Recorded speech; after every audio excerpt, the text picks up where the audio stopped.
2023 sera-t-elle l'année des impôts inclusifs?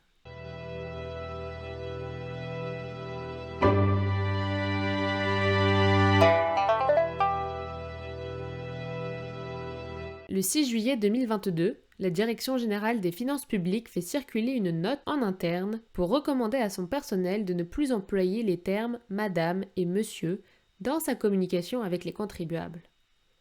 Principalement, ce sont les courriers postaux qui sont concernés, puisque les mentions « madame » et « monsieur » figurent tout particulièrement dans les accroches des courriers et dans les formules de politesse. D'autres mots féminins et masculins, que l'on peut appeler mots genrés, sont également visés. Qu'est-ce qui a amené les impôts à s'interroger sur le genre des mots? Quels enjeux juridiques et sociaux ce changement de rédaction révèle-t-il? Dans la note diffusée par la Direction générale des finances publiques, on peut distinguer 3 motivations principales pour supprimer les mots genrés. D'abord, la direction veut répondre positivement à la demande d'un certain nombre de contribuables. Elle souhaite également prendre en compte les évolutions sociales. Enfin, elle soutient que ces changements feront cesser les demandes de modification. Que mettent en jeu ces 3 types de motivations? Que révèlent-elles? Prenons le temps de les analyser une par une. La première motivation est d'ordre institutionnel dans la mesure où des contribuables contactent directement l'institution pour lui faire part de leur malaise lorsqu'on les désigne par des mots genrés qui ne correspondent pas à leur identité de genre. D'autres contribuables clament également qu'un sujet comme les impôts, qui n'a pas de lien apparent avec le genre, ne devrait pas être lieu d'une distinction femme-homme dans le discours. Comment comprendre ces demandes? Examinons successivement les 2 types de problèmes. D'abord, comment est-ce possible qu'une institution étatique emploie des mots dont le genre grammatical ne correspond pas au genre de la personne à qui elle s'adresse? Pourquoi des femmes reçoivent-elles des lettres adressées à monsieur? Et vice-versa, pourquoi des hommes reçoivent-ils des lettres adressées à madame? Plus qu'une erreur administrative anodine, c'est le cadre juridique et social qui permet d'en comprendre les raisons.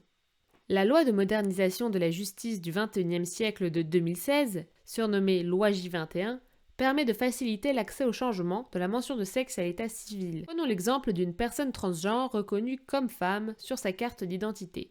Si, toutefois, son identité de genre est homme, alors le droit français lui permet d'ajuster l'inscription, ce qui demande d'adapter en conséquence les données administratives.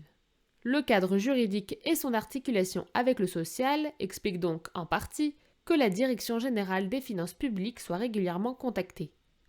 Quant aux contribuables qui revendiquent de ne mentionner aucun genre, c'est non pas le contexte juridique, mais l'évolution des normes sociales qui apporte un éclairage sur la situation.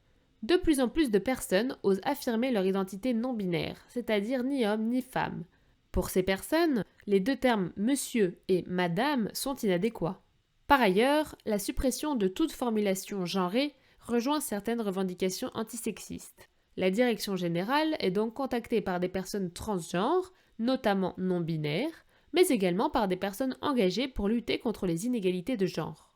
Nous venons de décrypter la motivation institutionnelle de la Direction générale des finances publiques. Passons à la seconde, une motivation d'ordre social au sens large. Pour la Direction générale, la suppression des formules genrées se justifie également parce qu'elle permet une meilleure prise en compte des évolutions de l'identité de genre. Ce qui est intéressant avec cette seconde motivation, c'est que l'institution ne répond plus mécaniquement à la demande des contribuables. Cette fois-ci, elle prend directement en compte des arguments sociaux qui bravent le principe d'une binarité de genre intangible.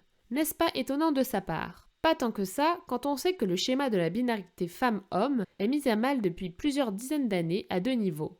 Au niveau individuel par des personnes qui se déclarent de genre non-binaire, au niveau de la recherche scientifique qui théorise de plus en plus les catégories identitaires comme des constructions sociales. Notons en outre que les formulaires de déclaration d'imposition emploient déjà certaines formes de rédaction inclusive comme les mots épicènes ou les doubles flexions partielles incarnées par des « e » entre parenthèses.